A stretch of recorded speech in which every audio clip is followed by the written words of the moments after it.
Well,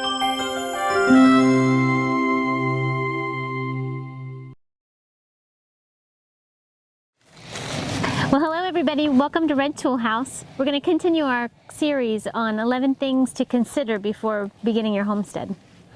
Okay, so we're on point number 3. Point number 3 is, how are you going to finance your homesteading endeavors? So this is a real interesting discussion. This could go on for hours, and we're obviously not going to do that. We're going to kind of hit the tip of the iceberg here. But I think the first thing we need to address is maybe this common misconception, Kel, that people think, hey, I'm going to start homesteading to save a bunch of money. And that isn't necessarily the case. Would you agree? Yeah, I would definitely agree. I mean, there's many people that are asking, how do I quit my job and just live off the land? Right, and, yeah.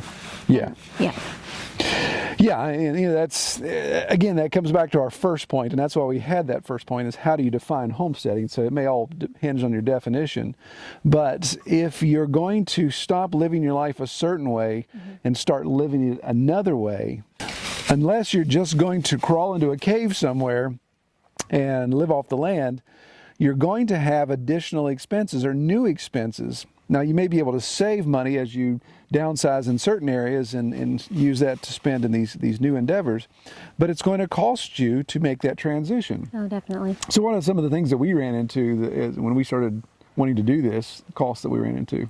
Well, I mean, every project that we thought of required a new tool or lumber or supplies. Yeah, and you think about it, I mean, obviously, so as we've mentioned, we've lived on the property for 17 years, and only about 7 years ago were we really starting to consider this homesteading journey. So, but if you look back, I've had a tractor, I had a four-wheeler, I had, of course, had the wood shop.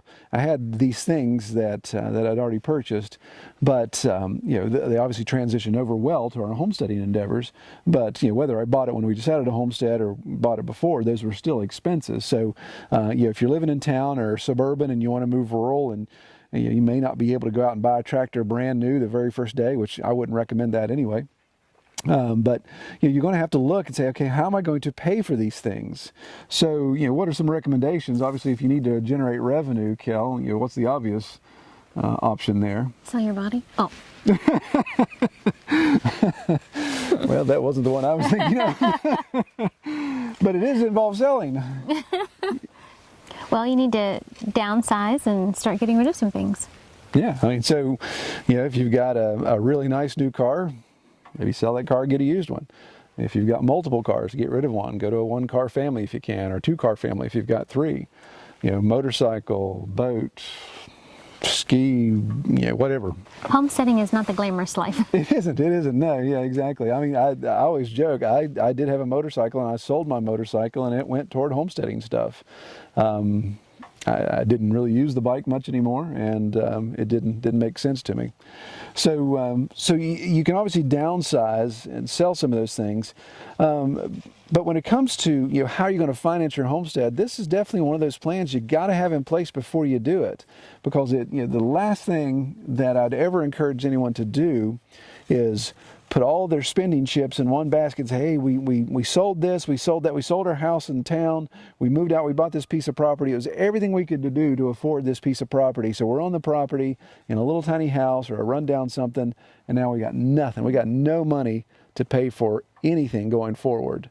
So to me, that's the biggest tragedy, is people that get themselves in that situation, and they may be in a farmhouse or an old house that they'd like to renovate or at least fix up, or they'd like to build a barn or invest in some livestock, or buy some equipment so they can plant a big garden. And you find yourself in that situation where you're like, man, I just don't know how I'm going to do this. And I know, I mean, it sounds contrary to what you're trying to do, but even as Joel Salatin recommends, is get a second job, prepare for saving money to be able to do those types of things. Do whatever you have to do for a few years to get yourself in a position that you can begin your homesteading. Yeah, it's interesting you mentioned Joel Salatin. I was listening to an interview by him just the other day, or somebody was interviewing him just the other day, and he said, you can't do this. Obviously, there's all kinds of reasons why you couldn't do things you got to watch out for. He said, but one of the main things I look at is a person that can't homestead if they can't eat leftovers. And yeah, There's a lot of truth to that. I know a lot of people that just refuse to eat leftovers. I mean, they'll give them to us to feed to our pigs, and it's just like, wow, yeah, I guess, if you can't even get to that point, then maybe homesteading's not for you. And again, those people aren't homesteading, but yeah, it comes back to making sacrifices. Again, that definition of what is homesteading. You may already be on a piece of land. You just want to start investing in equipment. You're just going to have to figure out how to pay for that equipment. The one thing we don't recommend doing and paying for your equipment is what, Kel? Going into debt. No, do not use the credit card. And we're saying that not because we're these aloof, out of debt people that did it right. We're the exact opposite. We're the ones that just went like this, ching, ching, ching, ching, ching, most of our lives, and that has obviously slowed down a lot of things for us. I mean, I'm 44 years old, self-employed, and I'm still paying off debt, and it is unfortunate. So don't get yourself in that situation. Now, that doesn't mean you never, ever, ever use debt, but have a plan to say, hey, I'm going to go buy this tractor, or I'm going to invest in this, and I'm going to repay that. We look at the side-by-side. To me, the side-by-side was a logical expense that we had to have because I was going to kill myself on that four-wheeler hauling all that pig feed up and down these mountains. So I had to invest in that. So I knew I'm going to take homesteading revenue from the pigs and put it back to on that line of credit that I use to pay that back. So you have to have a plan if you use that. But man, if you can stay away from it, I'd love to have been able to plop down cash for that thing, but that wasn't happening. So any other suggestions on advice on how to look at finances and adjust your finances accordingly before homesteading? I mean, just to scale back on where you can scale back. Like I said, homesteading is not the glamorous life, so start doing without what you can do without. Yeah, I think cutting back and you're looking at a budget. If you don't have a monthly budget already, whether you live in a high-rise downtown or whether you live out in the middle of nowhere like us, if you don't have a monthly budget for your lifestyle, then that's the first big red flag, right? I mean, if you're fortunate enough to have a bunch of cash and you're like, hey man, we make it rain all day long, we go out to eat, we buy crazy fancy coffee cups, all those type of things, whatever.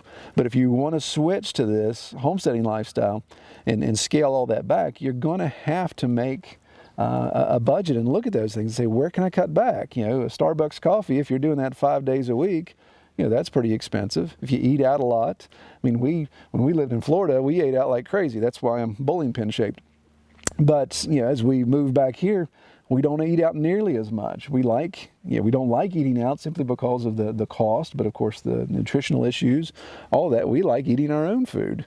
So that's something to consider as well. Look at where you can scale back. Well, the one last thing we'd suggest in looking at how you're going to finance your homestead, of course, is do you put together a model where your homestead generates revenue?